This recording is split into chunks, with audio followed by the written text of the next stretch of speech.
जय हिंद दोस्तों, जवान फिजिकल एकेडमी की तरफ से बहुत बहुत स्वागत करता हूँ। तो यहाँ देखी पारे आम हॉस्टेल आउ खाना पीना केनता हो आज मुझे देखुँ। आज हूँ आम शनिवार आउ लंग रनिंग थिला जेनटा कि 12 किलोमीटर भवानीपाटना टू उदयपुर। आउ खाना तो देखी पारे भाई भात अच्छे आउ दाल यहाँ शाग अच्छे आउ यहाँ अच्छे आमर आलू पोटल चना जेनटा कि आउ एन अच्छे आमर खटा जी कौन मुझे देखुँ।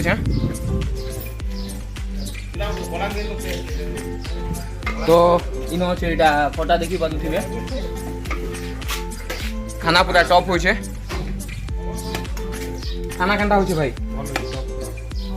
खाना टेस्ट केनता हो तो देखी पारे पूरा सफिशिएंट दिया होचे सबुदिन खाना टॉप होचे।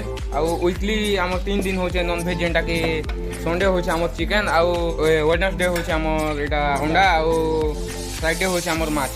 तो जेन भाई मान के भी आसवा अच्छे तो जल्दी आसन आउ खाना पीना यस करी कर खान आउ फिजिकल रूटीन पूरा टॉप होचे आउ 2-3 मास रे पूरा फुल मेहनत करन आउ चाकरी धरी कर जहाँ। जय हिंद।